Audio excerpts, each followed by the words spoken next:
What is up, everybody? J Nell here with my UFC 212 prediction video coming to us from Brazil this Saturday. But first, I want to talk about the event from Sweden, UFC Fight Night. Someone let me know what it was. You got to follow me on Twitter and Instagram because I did make a prediction on the main event and I got my pick right. I chose Alexander Gustafsson to beat Glover Teixiera, and he did, and he dominated him from the beginning to the end. First, 3 rounds kind of went the same way. His hand speed was much quicker than Glover. It looked like he was landing like 3 shots for 1. His foot speed was better. He was in and out, in and out. Glover was steadily chasing him, walking him down. There were moments where Alexander did kind of like turn his back to Glover and literally run away. So I don't know about that. But his footwork was great. His movement was great. He looked healthy. He looked strong throughout the whole fight. I believe it was the 3rd round where he actually knocked him down, got on top with some major ground and pound, and Glover survived that moment, actually standing back up, truly showing the heart of a champion. But in the 4th round, it was too much. 5th round actually. This lasted all the way to the 5th round. It was too much. He clocked Glover with a number of shots to the face, and then it was a series of rights that just kind of knocked him more and more out of consciousness until finally he knocked him down. Ref stopped the fight. Great stoppage, great win for Alexander Gustafsson. In fact, he might even had Glover out. Someone let me know if Glover actually went all the way out and it was a KO. So it was a great win for Alexander Gustafsson. It was a dominant win for him. Some are saying that he improved, but honestly, I think he just looked good. I think he looked like himself. Quite frankly, I just think he looked healthy. I think we need to see him against the 3 men that he lost to, whether it be Rumble Johnson, who commented on the fight, even though he's not fighting anymore, DC, or John Jones, to see whether or not Gustafsson has actually improved. So who would you like to see him fight next? Now on to the event we're here for, UFC 212. First up, I'm choosing Eric Silva to beat Yancy Medeiros. Look out for my 15-second predictions on Twitter and Instagram though, because I might be changing that, going back and forth that much. Also choosing Paulo Borrachina to beat Alawale Bambus. I apologize to both men on that one. I could be changing that one too. I was kind of going back and forth on that one as well. Next up, I'm choosing Vitor Belfort to beat Nate Marquardt. And let me just say, these are the type of fights that I would like to see both these men in. There are a number of fighters who have a name, who are great ambassadors of the sport, who people want to see fight, who can main event fight nights, but aren't quite, the sport is kind of passing them. They're not quite in the upper echelon of their divisions anymore, especially in that middleweight division, but can still go. And they need to fight people like themselves and put on these great matchups. So in Brazil, I don't want to count Nate Marquardt out of it. I think he needs to keep it close and maybe try to wrestle him, even though I think he might try to stand up with him, which might be a mistake. But in Brazil, I am going with Vitor Belfort. Now, co-main event, we have Claudia Gadelha versus Carolina Kowalkiewicz, and I like both of these ladies a lot. There's a couple of fights I want to see here in the strawweight division, and this is definitely one of them. The other ones is Claudia versus Rose, and of course Rose versus JJ.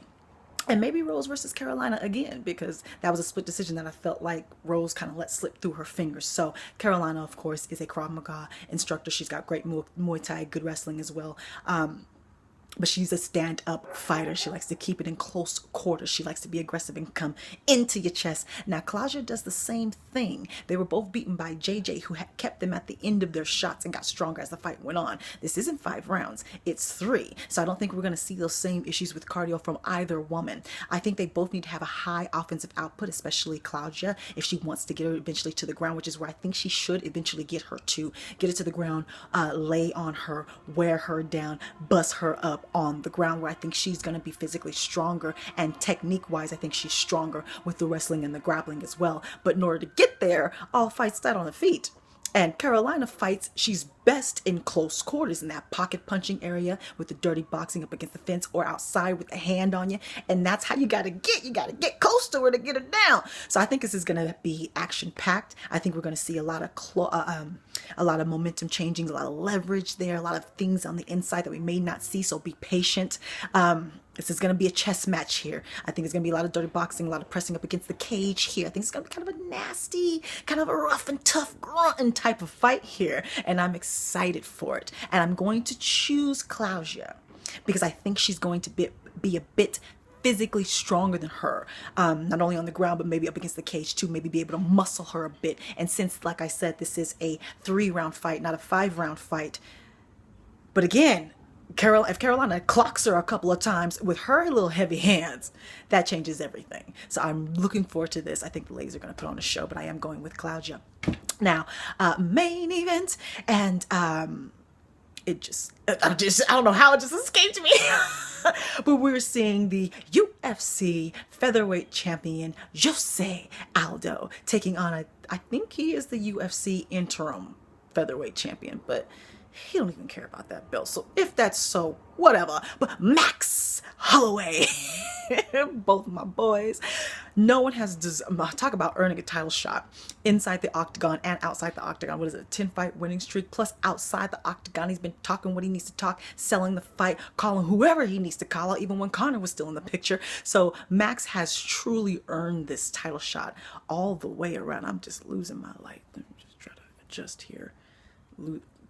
That's a little better. So Max has truly earned this fight pretty much all the way around. I'm excited for it. Jose Aldo is pretty much the long-standing featherweight champion, except for the loss, of course, to Conor McGregor, and then he got his belt like right back. I was all ready to go ahead and pick Max if Jose wouldn't have had the performance he had against Frankie Edgar, where he looked great, where he looked fast, where he looked strong, where he was hitting hard, where he was moving in and out. He didn't look injured. So his health, of course, has always been an issue throughout his entire career. So what shape is Jose Aldo in? I believe Max is healthy. Max is on. Matt, again, other than Tony Ferguson, I don't know anyone who's meeting preparation meets opportunity the way that Max Holloway is right now. Now, I thought he would have a reach advantage because he's so much taller than Jose, but no, Jose has a 1-inch reach advantage with the hands. He's shorter with the legs, but 1 inch with the hands. But because Max fights longer, I don't actually think that's going to make a difference with his striking style, as opposed to the Muay Thai of Jose Aldo. I still think that Jose is going to be faster than him, though, as far as his body movement, covering distance in those knees and things like that. But as far as hand speed, that goes to Max Holloway. He is a MMA striker, boxer hybrid. He puts together, I go off about Max with these 9-10 punch, elbow, knee shot combinations that seem to last travel the whole distance of the octagon. He's still whooping that ass, landing majority of these combinations. He's going to need to do all of that. He's going to need to be first and work that hand speed, keep him at the end of his shots, even though, like I said, he's got a 1-inch reach disadvantage, but he fights long, so we won't see it. I think Jose needs to wrestle Max. Jose needs to get in close. I think he needs to dirty box him. I think Max may incorporate more kicks here, and if so, take that as an opportunity to get him down to the ground. He's an underrated wrestler, Jose is, and I think he needs to take Max down. Still trying to adjust to get better light. Let me hurry up and wrap this up. So I think I'm gonna watch out for my Instagram and my Twitter, because I may change this pick. In Brazil, Max Holloway. Max Holloway. Okay, let me know your picks, your injury updates. Let me know what you feel like. Please pay attention to my 15-second predictions on Instagram and all that, because I might be changing a few of these. But Max Holloway. Max Holloway. Okay. Follow me on Twitter, Instagram, Facebook. I'm on Snapchat now. Subscribe, like, talk to me, take care, and goodbye.